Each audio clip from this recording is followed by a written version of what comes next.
Dans ce cours, nous allons voir comment écrire les requêtes Eloquent. Nous avons vu comment faire les boutons au milieu, ces 6 boutons-là. Donc, des requêtes les plus simples jusqu'aux requêtes plus compliquées. Et je vous ai donné à la fin un exercice dans lequel vous allez faire 6 autres boutons que j'ai préparés ici sur mon interface. J'ai préparé les boutons sur la dashboard, j'ai préparé les routes, j'ai préparé les vues vides et j'ai préparé aussi les méthodes du contrôleur. Comme ça va nous simplifier et la vidéo sera, ou là, le cours sera un peu plus réduit. Donc, qu'est-ce qu'on a? Donc, vous allez voir que sur sur notre dashboard, nous avons les 6 boutons ici qu'on va programmer ensemble. Chaque bouton va nous ramener à une route et chaque route sur notre fichier web.php va nous ramener à une méthode dans le contrôleur. Voilà les 6 routes et chaque route va nous ramener à une méthode et cette méthode, elle est programmée, mais la requête elle-même n'existe pas. Au lieu de faire ici une requête, j'ai fait tout simplement une collection vide que je vais envoyer à une vue que j'ai déjà préparée. Cette vue, tout simplement, il va trouver comme quoi cette collection, elle est vide et il ne va rien afficher. La vue, tout simplement, affiche, il lui manque les informations qu'on doit insérer tout à l'heure ici. Donc, j'ai préparé le squelette de la solution de l'exercice sans les requêtes qui est le cœur de notre exercice. Donc, ce qu'on va faire maintenant, on va essayer de répondre avec le plus d'explications possible. On va essayer de répondre à chaque question de ces questions-là. Alors, pour les personnes qui n'ont pas vu, qui n'étaient pas présents ou là, qui n'ont pas vu la première partie, suivre, ils peuvent suivre ces 6 boutons-là et essayer de les refaire à zéro en regardant le code qui est déjà inséré dans l'application parce que si je vais voir sur Dashboard, il y a ces 6 boutons. Chaque bouton va nous ramener à une route et comme je l'avais expliqué tout à l'heure, chaque route va nous ramener à une méthode. Mais ces méthodes-là, ils sont déjà programmés. Donc vous pouvez les voir pour apprendre comment on peut faire. Voilà, ici, vous avez toute la requête qui est faite et il va envoyer ces informations-là à la vue et la vue, il va les insérer pour les afficher pour l'utilisateur. Donc nous, on ne va pas faire la solution des premiers 6 boutons parce qu'on l'a déjà fait. Et vous pouvez revenir au code source pour les voir, mais on va travailler ensemble sur les 6 boutons qui sont en bas, que j'ai écrit ici. Donc afficher le nom complet du client pour chaque commande. Donc pour cette requête-là, on aura besoin de quoi? Ici, nous avons la structure de notre base de données. Donc je vais faire un capture d'écran et je vais le mettre sur le texte de l'exercice. Donc, je vais le faire ici. Voilà. Donc, la première question, c'est afficher le nom complet du client pour chaque commande. Donc, le client, c'est cette table-là, Customer, et on a ici Orders. Donc, nous, on veut chaque order, son ID, sa date, order date, et le nom complet, first name et last name du customer. On va le faire de différentes façons possibles. Alors, donc, on va travailler sur ces 2 tables-là. On peut commencer par la classe Customer, comme on peut commencer par la classe Order, et on doit faire une jointure entre les deux et renvoyer ces informations-là à, euh, à notre vue. Donc, je viens vers mon contrôleur. Donc, le tout sera programmé sur Store Controller. Donc, cette fonction-là, il va nous faire ceci.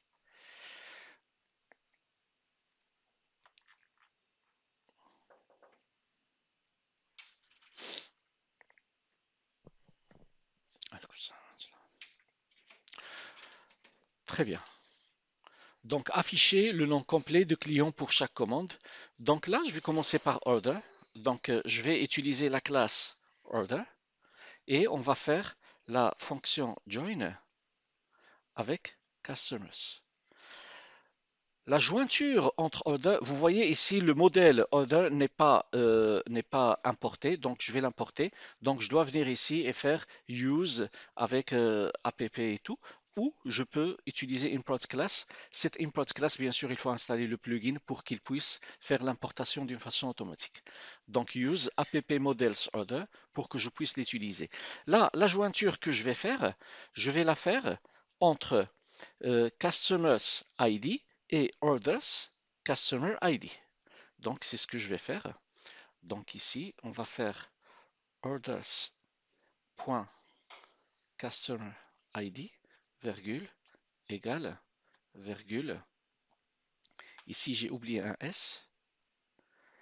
Et ici, je vais faire customers.id. Et on va ajouter le get.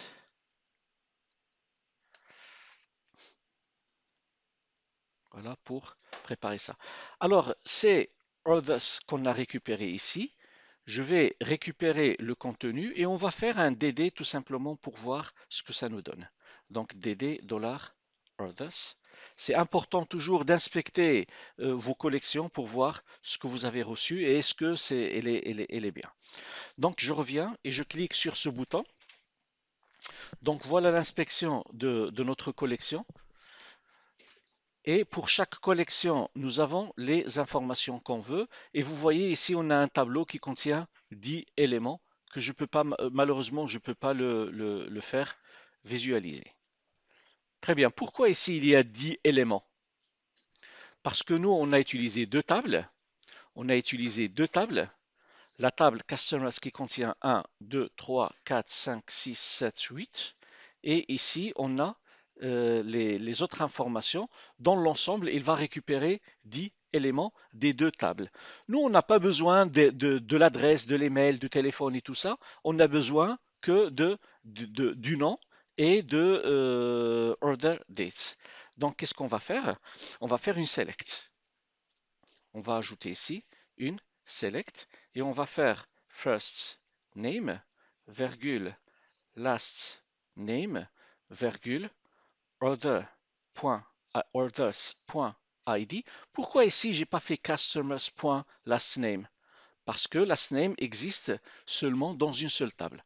Par contre, ID, on a ID dans la table customers et on a ID dans la table orders. C'est pour ça qu'il faut la faire précéder par son nom. Et il vaut mieux ajouter ici order ID, virgule, order dates. Donc voilà les champs que j'ai sélectionnés et je vais faire get et on va faire le DD pour voir ce que ça va nous donner maintenant. Donc je vais actualiser. On a le même résultat, sauf que ici on a un tableau qui contient que 4 champs. D'accord? Je ne sais pas si vous arrivez à le voir. Donc on a ici un tableau qui ne contient que ces 4 champs ici. Tout à l'heure on avait 10. Parfait. Maintenant, on va essayer de les afficher sur notre view ici. Donc, nous avons, on veut afficher le order ID. Donc ici, on va faire order,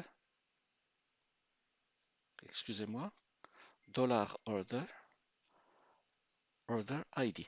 Donc ici, pour for else, qu'est-ce qu'il fait for else? On l'avait déjà expliqué. For else, il va voir est-ce que $orders contient quelque chose? Si ce n'est pas une collection vide, il va faire for each. Si c'est une collection vide, il va nous afficher le contenu qui se trouve après at empty. Donc, il va nous dire comme quoi aucun enregistrement. Supposons qu'on a des enregistrements, donc il va faire for each sur orders, sur order. Et à partir de order, on va récupérer le order ID. On va récupérer first name. On va ajouter un espace et on va récupérer last name et on va récupérer ici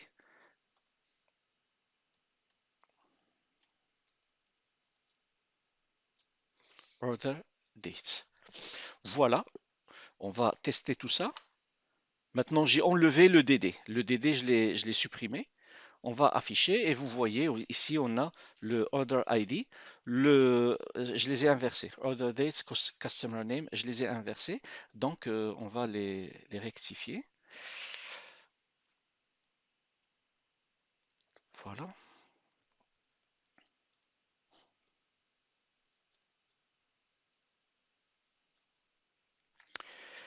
et ça va faire l'affaire. Voilà. Là, on va faire encore des petites modifications parce que, comme je vous ai dit, on va essayer de voir toutes les possibilités. Au lieu de faire order, on pouvait faire db, deux points, deux points, table, orders, et on va faire sa jointure, ici orders. Là, je vais sélectionner directement la table orders à partir de la base de données. DB n'est pas reconnu comme une classe parce qu'il n'est pas importé ici. Je vais l'importer. Et ici, on va choisir support façade, celle-là. Voilà. Donc, ça, c'est une autre possibilité. Personnellement, lorsque j'ai un modèle qui est associé à une table sur la base de données, personnellement, je préfère utiliser le modèle. Mais vous pouvez bien sûr, l'écrire de cette façon et normalement, on doit avoir le même résultat. Donc, vous voyez, il n'y a aucun changement. Il nous a donné exactement le même résultat, d'une part. D'autre part, on peut concaténer le first name et last name dans un seul champ directement ici. Et ça aussi, on va utiliser DB. Donc, on va faire DB, deux points, row, et on va faire une fonction concat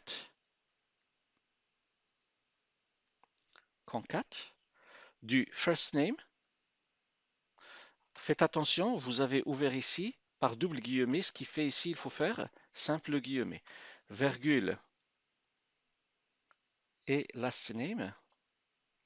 Donc là, je ferme les parenthèses de concat. Ce parenthèse-là, je l'ai fermé ici et je vais ajouter as name. Et je ferme les doubles guillemets et je ferme ce parenthèse-là. Et on continue avec le reste. Ça, c'est aussi une possibilité, sauf que maintenant que j'ai ici name, je n'ai plus last name et first name. Donc, qu'est-ce que je dois faire? Je dois venir ici et au lieu de récupérer order first name et order last name, on va tout simplement récupérer une seule chose, order name. Donc on peut le faire aussi de cette façon.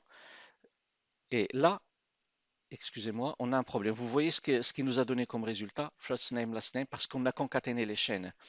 Oui, les simples, il faut pas du tout les faire. Donc il faut enlever ça. Voilà. Et actualiser. Donc, on a voilà le nom et le prénom concaténés. On peut le faire aussi d'une façon un peu plus simple, c'est de faire select row. Faire select row et écrire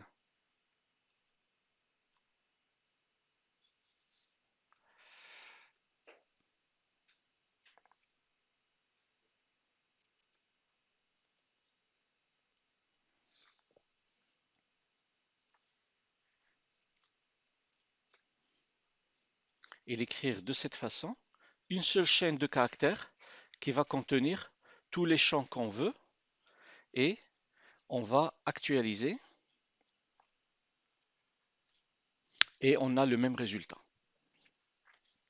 Bon, personnellement, je préfère utiliser Selector parce qu'il va simplifier. Ça va nous faire éviter d'utiliser DB, deux points, deux points. Je vous ai montré les différentes façons de faire. C'est à vous de choisir celui que vous voulez. Vous pouvez même envoyer les informations élémentaires, ne pas les concaténer ici, ce qui fait que vous ne serez pas obligé d'utiliser Select Row. Est-ce qu'il y a des questions pour cette partie-là? Très bien, donc on a terminé la première question. On va aller pour voir la deuxième question, qui est un peu plus compliquée que la deuxième. Donc, on veut afficher la liste des fournisseurs qui ont livré les produits commandés par Annabelle Ster.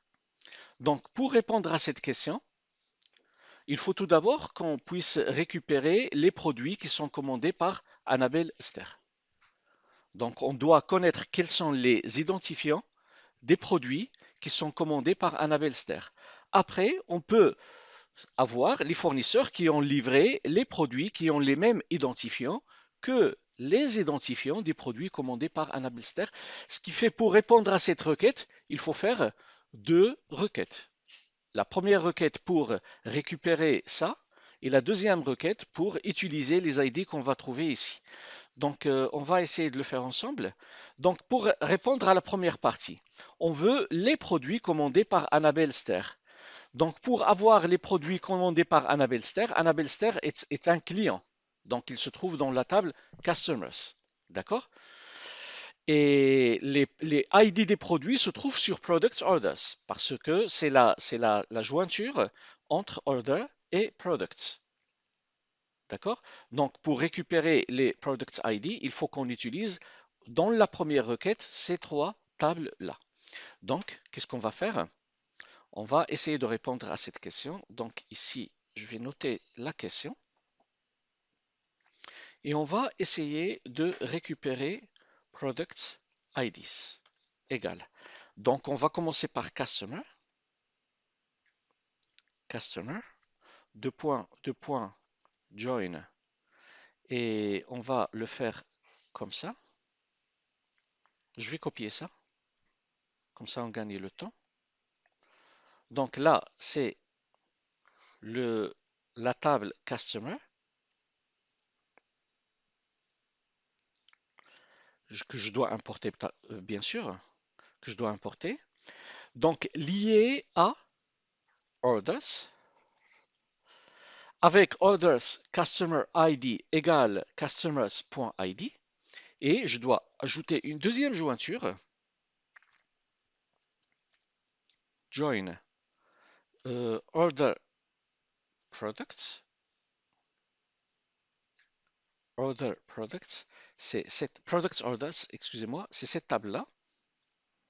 Donc Products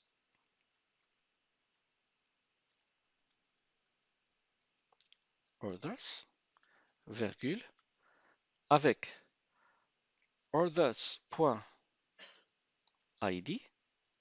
égale product orders.order ID. J'ai oublié un petit s ici. Voilà. Donc là, on a fait la deuxième jointure. Et maintenant, je veux faire une condition. Personnellement, moi, je préfère faire la condition ici. Donc, je vais ici faire, donnez-moi que le customer qui a le nom, where, first name, virgule, c'est Annabelle,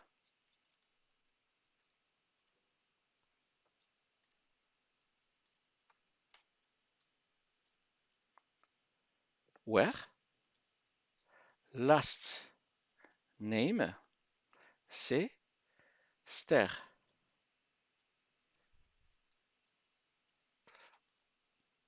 Et je ne dois pas oublier d'ajouter gets à la fin.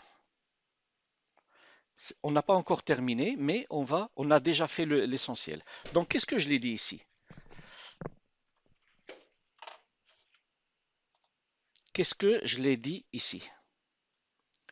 Je l'ai demandé de aller dans la table Customers et de chercher juste la personne qui a le first name égale Annabelle et qui a le last name égale Aster. Donc, je vais avoir un seul customer.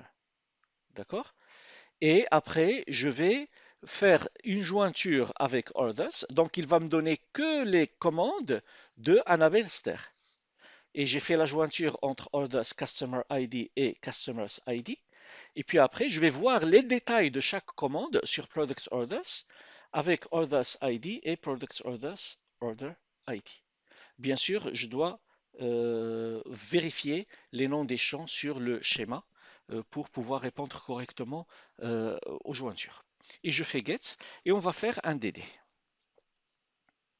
Donc DD de products IDs. Tout simplement pour voir qu'est-ce que je vais récupérer ici.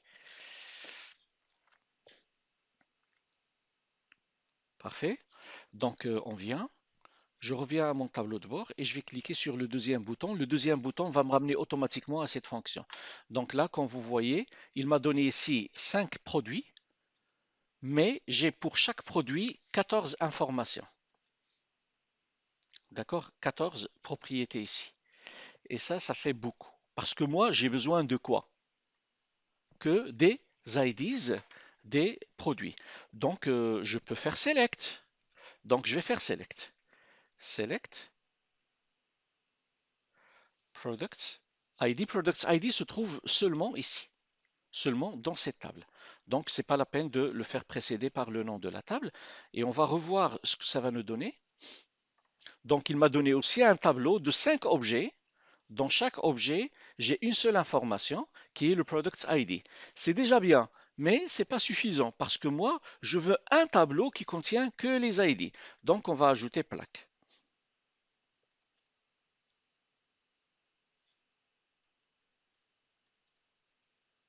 Product ID et c'est pas la peine de faire get.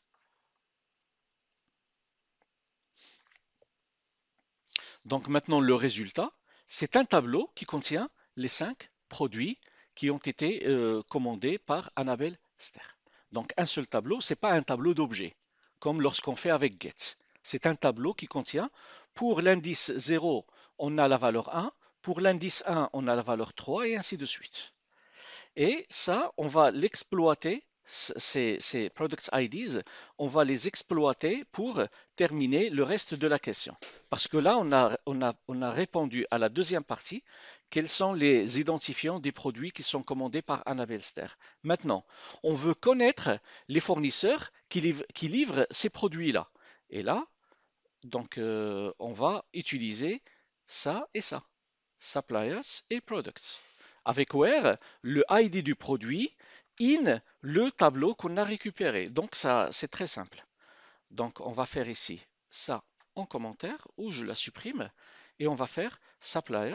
On va faire supplier et on va l'importer. Supplier avec un seul P? Non?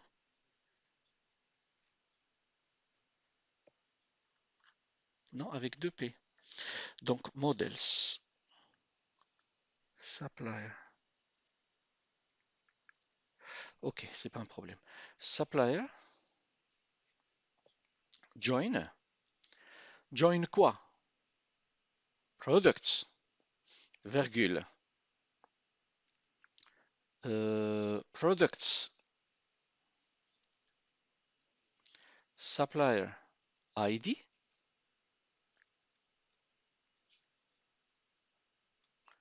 égale suppliers.id. Where in. Là, on va voir une autre forme de faire where. Nous avons vu ici where normal, ici where in. Products.id, virgule, ce tableau-là. Et get. Et là, j'ai oublié la flèche. Parfait. Supplier, elle a été importée. C'est bon. Donc ici, qu'est-ce qu'on lui a dit? On lui a dit, tu vas aller à la table suppliers et tu vas faire une jointure avec les produits. Hein? Tu vas faire une jointure avec les produits et bien sûr les champs de la jointure. C'est exactement la même chose que SQL. Et on va lui dire de telle sorte que les identifiants des produits soient identiques aux identifiants qui existent dans le tableau qu'on a récupéré précédemment. Et récupérer ces informations. Et bien sûr, avant de les envoyer, on va faire un DD.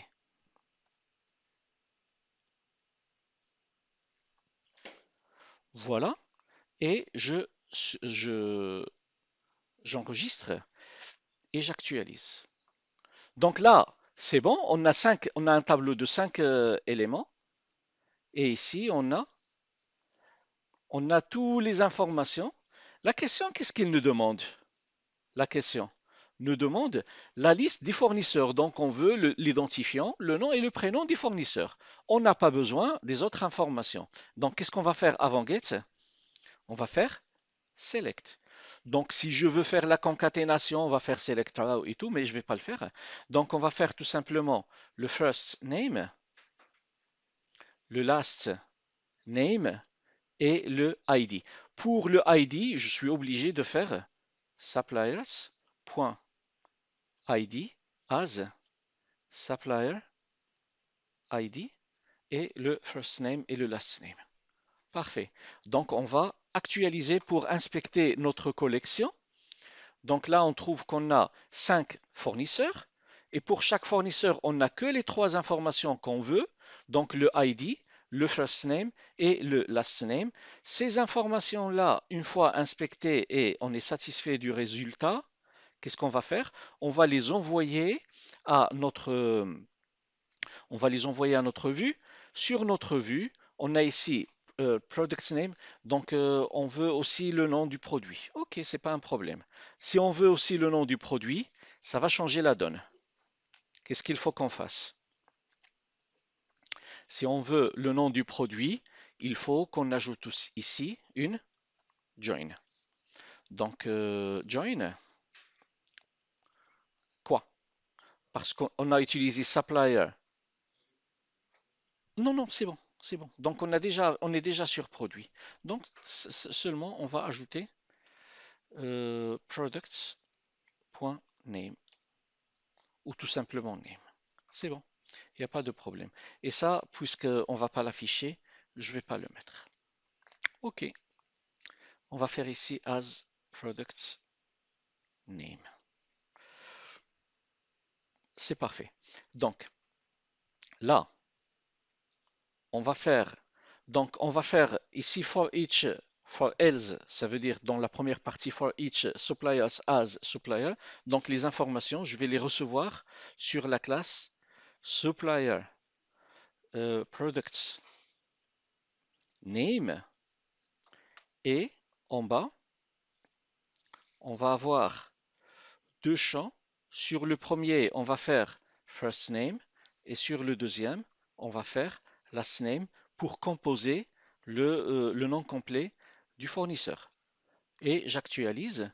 Et voilà, on a ici pour chacun des 5 produits qui sont commandés par Annabelle Ster, on a le nom et le prénom de son fournisseur. Et on a terminé la deuxième question. On va voir la troisième question. La liste des produits stockés dans les mêmes dépôts que les produits fournis par Scotty Krona. Scotty Krona est un fournisseur puisqu'il fournit des produits. Donc nous, ici, on veut avoir les identifiants des dépôts dans lesquels est stocké. Donc vous voyez, les requêtes, ils deviennent de plus en plus complexes. Donc ça va nous demander un tout petit peu de concentration, puis après on va résoudre notre problème. Donc qu'est-ce qu'on veut?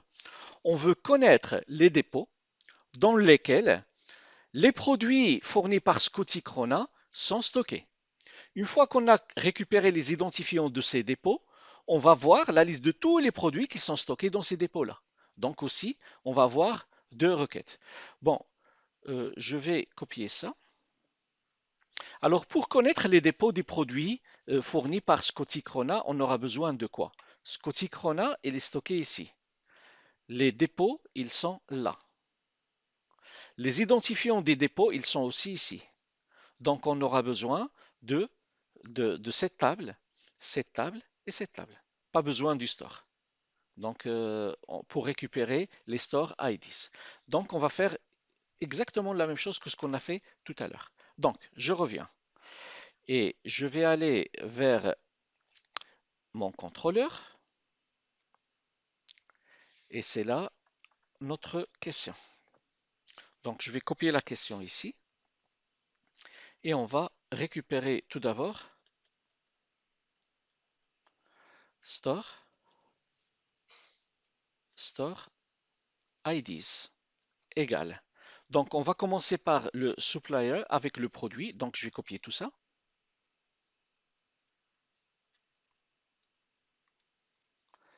Et avant de faire la jointure, je vais faire where sur le nom et le prénom du fournisseur.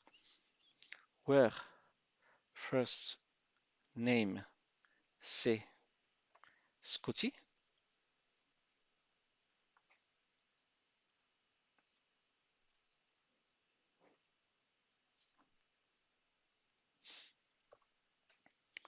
Where last name, c'est Krona. Et je vais faire la jointure de ce fournisseur avec les produits qu'il nous fournissent. Puis après, on va faire une deuxième jointure avec le stock. Join, stock, where stocks.productID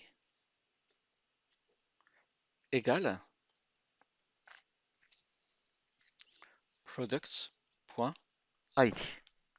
Et ici, je vais faire un plaque plutôt, un plaque de store ID. Alors là, il suffit de connaître par cœur le schéma pour savoir comme quoi ici on a le product ID avec le ID et on a le store ID qui est ici. Donc il faut revenir à ce schéma pour pouvoir identifier les noms des champs d'une façon directe. Donc, et là, on va voir est-ce qu'on a les store IDs. Donc DD store IDs.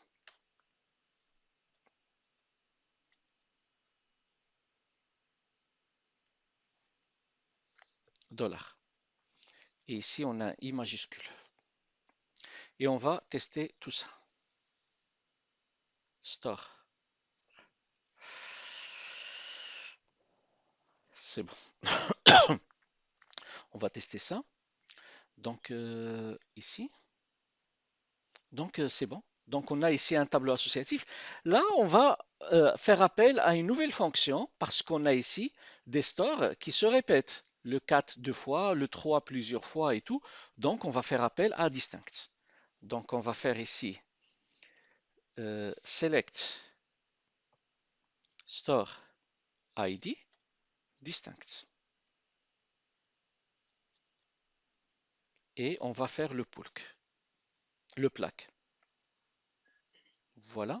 Donc on a ici les différents identifiants. On a ici les différents identifiants des dépôts dans lesquels on stocke les produits fournis par Scotty Krona. Donc on a identifié les dépôts. Nous, on a besoin de quoi? Donc maintenant, on connaît les dépôts dans lesquels on a les produits de Scotty Krona. Nous, on a besoin de quoi? Quels sont les produits qui sont stockés dans ces dépôts? D'accord? Donc, c'est très simple à faire maintenant. Donc, les produits, stock, store. Donc, on va faire entre produits et stock parce qu'on a ici le store ID. On va travailler avec products et stock. Je ne sais pas ici, est-ce qu'ils veulent? Non, donc l'identifiant du produit et son nom. C'est tout. Donc, c'est simple à faire. Donc, on va copier quelque chose de quelque part. Donc, je vais prendre ça et on va voir comment faire. Alors, les produits, on va récupérer products avec sa jointure au stock. Donc, on a tous les produits avec la jointure au stock. Je peux faire mieux. On va faire ça, après on va faire mieux. Donc, on va faire les produits avec leur jointure avec le stock. Where in, quoi? Le store ID, in quoi? Store IDs. Et on va faire point virgule. Qu'est-ce que j'ai oublié? J'ai oublié le get.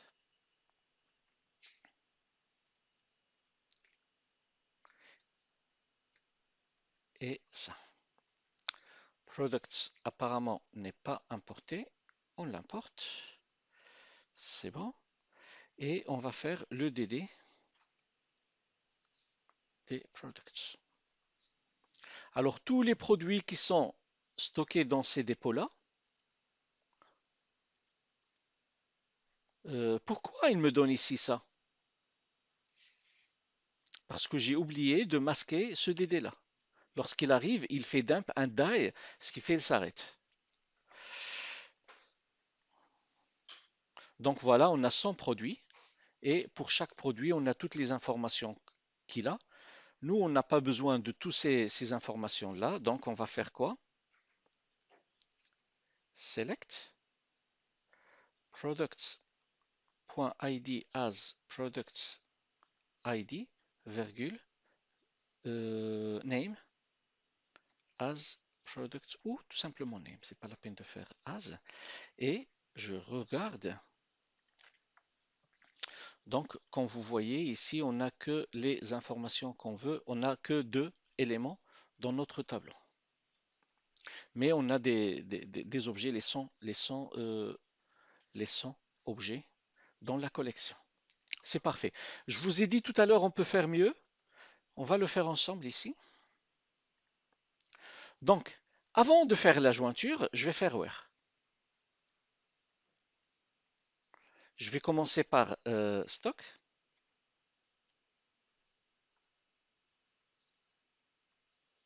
Avec where in.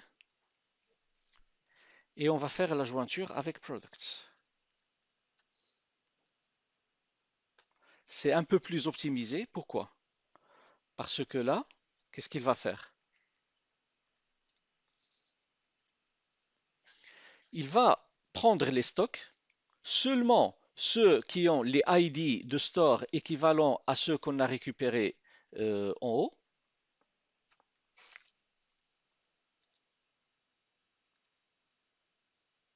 Stock.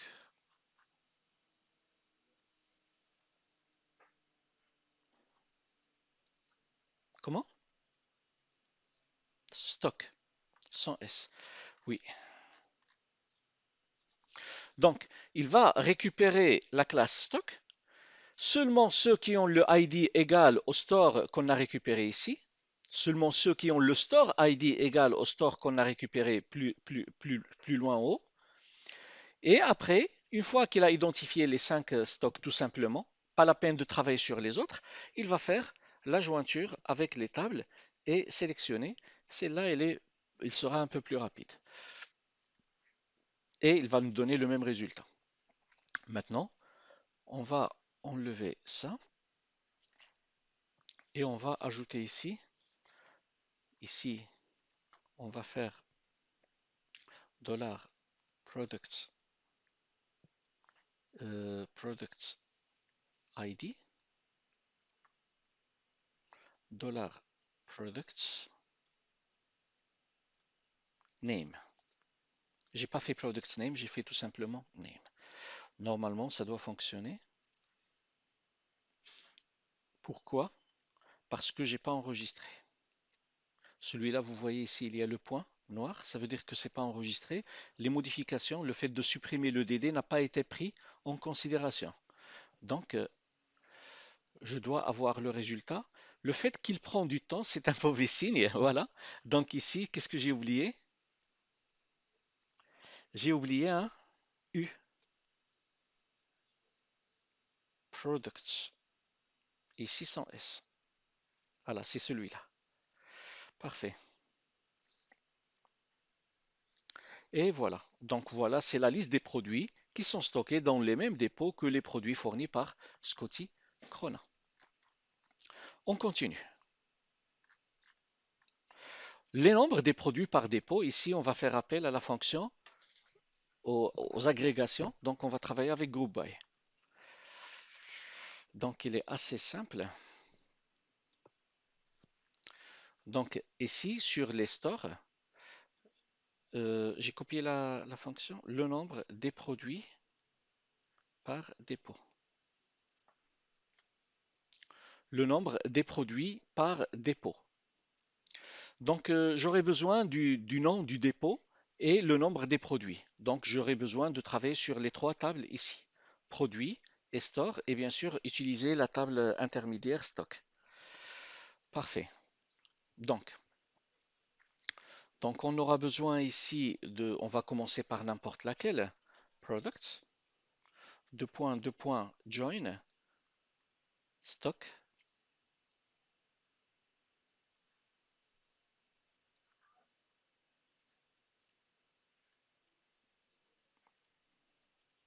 stock. Et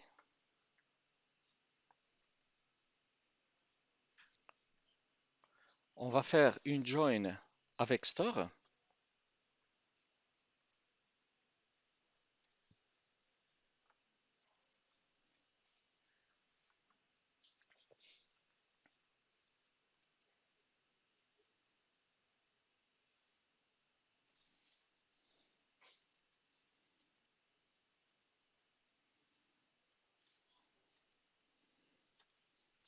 Donc on a fait notre jointure. Après, on va faire un select row parce qu'on va utiliser la fonction d'agrégation count. Donc qu'est-ce que je veux récupérer moi? Je veux récupérer le nom du store. Donc store.name et le count, le count de products.id as nb products.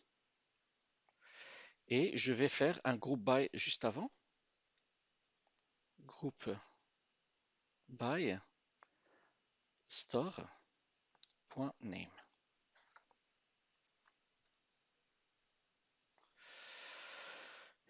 Et get. On va voir ce que ça va nous donner comme résultat avec DD.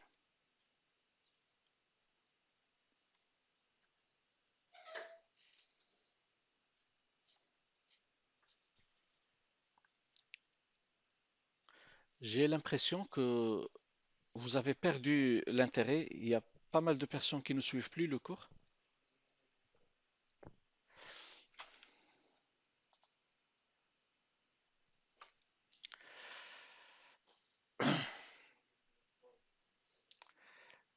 Store, products et stock. La deuxième, store.id. .id égale stock.storeid. Group by store.name. Donc on va voir ce que ça va nous donner. Puis après, on va voir ce qu'on peut faire. Le nombre des produits par dépôt. Donc ça nous a donné ici chaque dépôt. Celui-là, il contient 22 produits. Et celui-là, il contient 17 produits. Donc c'est suffisant. Si on veut afficher le ID, parce que ici on a le ID du store, si on veut afficher le ID du store, qu'est-ce que je dois faire? Je dois l'ajouter sur select,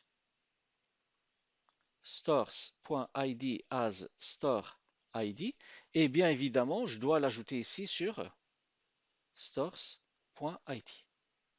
Et là, il faut faire comme ça. Il faut le faire de cette façon. Comment? Store, store. Voilà. Donc on va le faire de cette façon.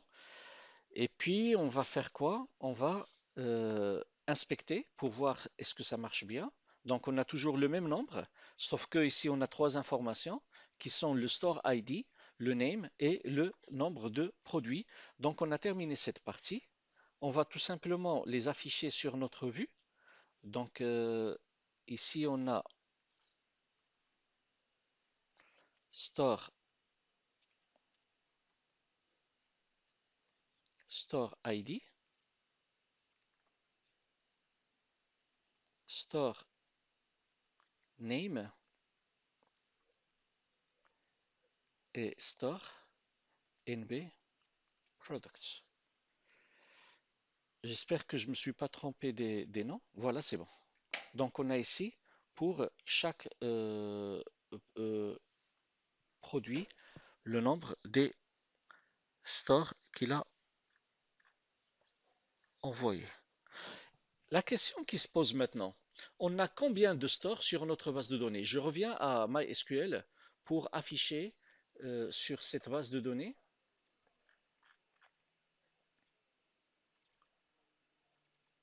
le nombre de tous les stores.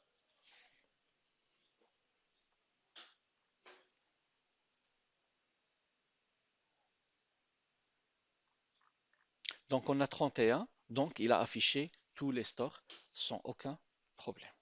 Parfait. Donc, on a répondu à cette question. Maintenant, on va aller à la question suivante.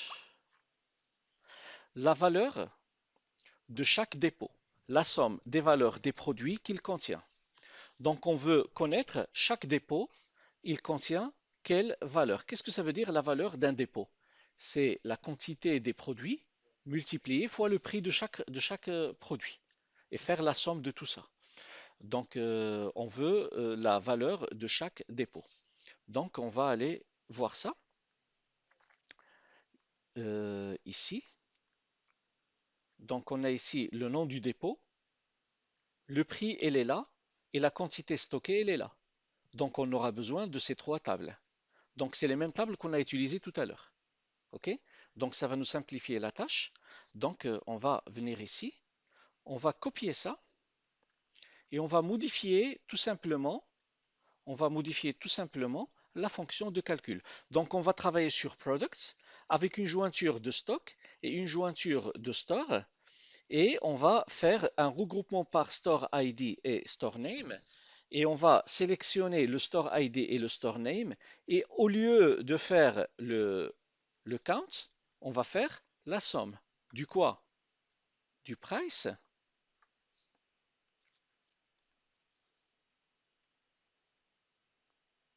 du price fois la quantité en stock. La quantité en stock, elle est écrite de cette façon.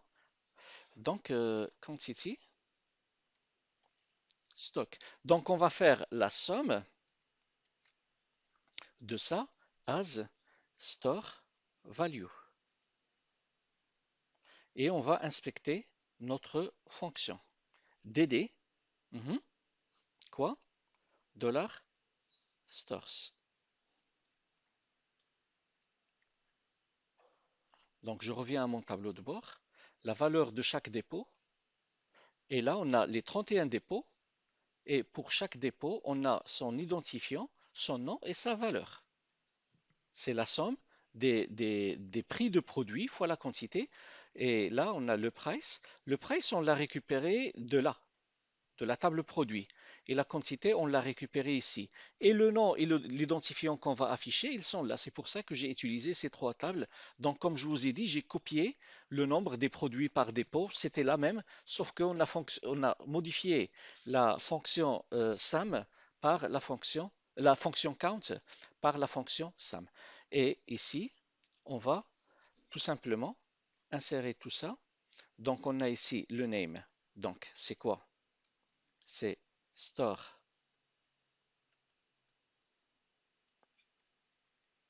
name. Et ici, on a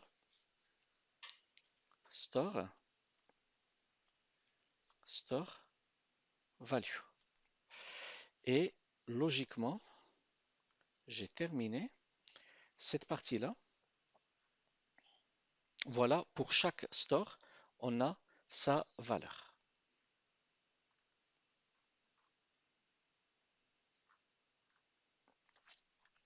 Maintenant, la question suivante, la dernière. Les dépôts qui ont une valeur supérieure à la valeur du dépôt Lind Gislassen. Donc, celle-là, je ne l'ai pas copiée, je pense.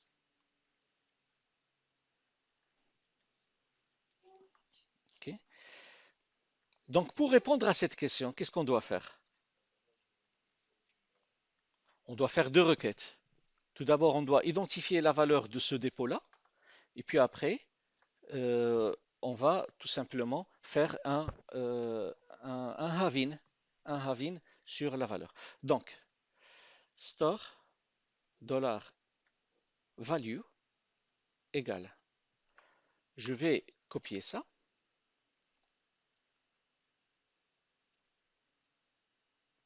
C'est le produit join. Je vais commencer moi par ici par store. Je vais commencer par store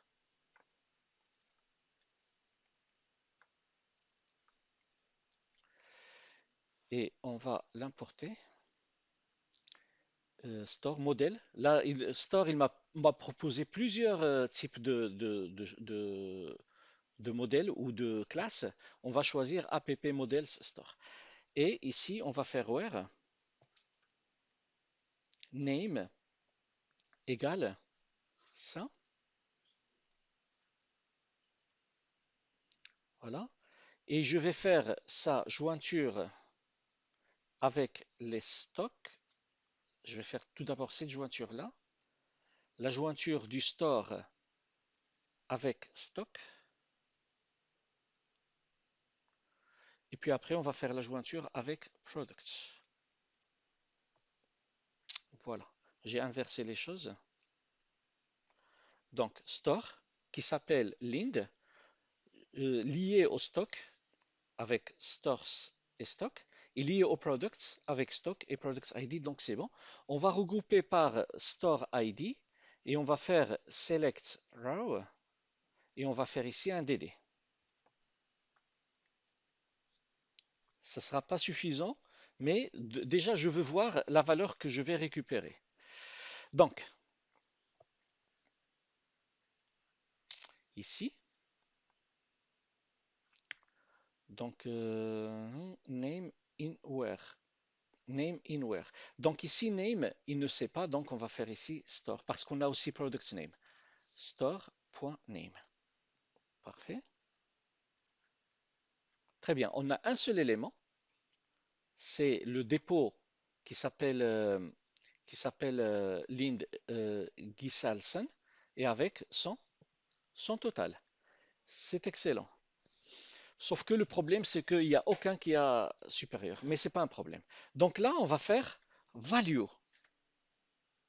Value, qu'est-ce qu'elle va faire? Value, qu'est-ce qu'elle va faire? Il va nous donner une valeur scalaire. Et le get, on n'a plus besoin. Il va nous donner une valeur scalaire que je vais inspecter. Donc, vous voyez, c'est la valeur que je veux. OK? Donc, au lieu d'avoir toute une collection qui contient un seul objet, qui contient plusieurs informations, là, on va récupérer tout simplement la valeur scalaire. Store value, c'est l'alia de la somme du prix fois la quantité pour celui-là. Parfait. Donc maintenant, on veut connaître quels sont les stores qui ont un total supérieur à celui-là. Donc on va prendre notre première fonction ici et on va lui rajouter having. Select row et on va faire ici having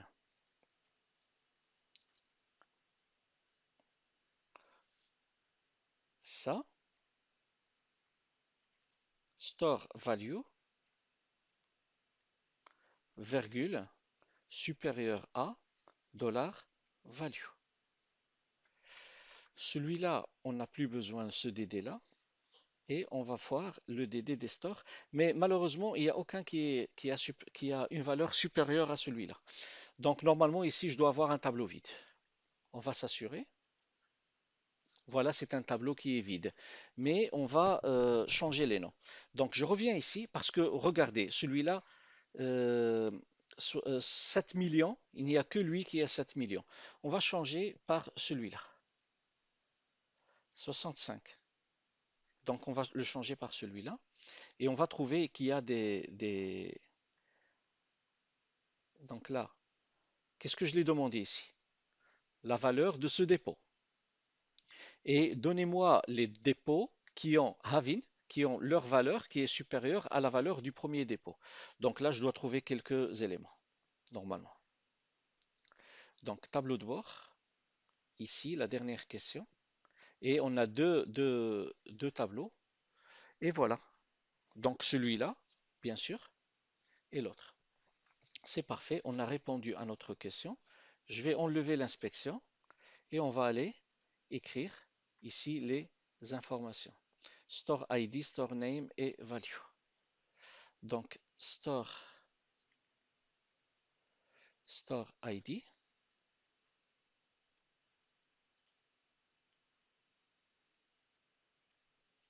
name, store value.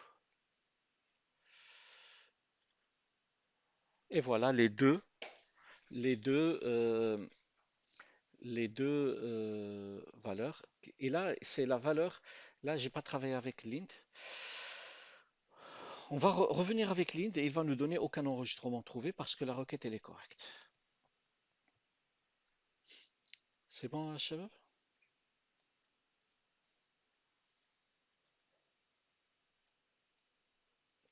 Donc là, il va nous donner comme quoi c'est un tableau qui est vide. Voilà.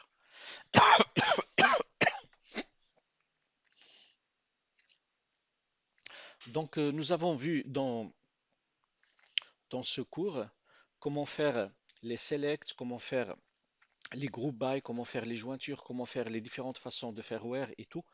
Et comme je vous ai dit au début, vous pouvez réviser ça et réviser les boutons que j'avais fait moi-même. Salam alaikum.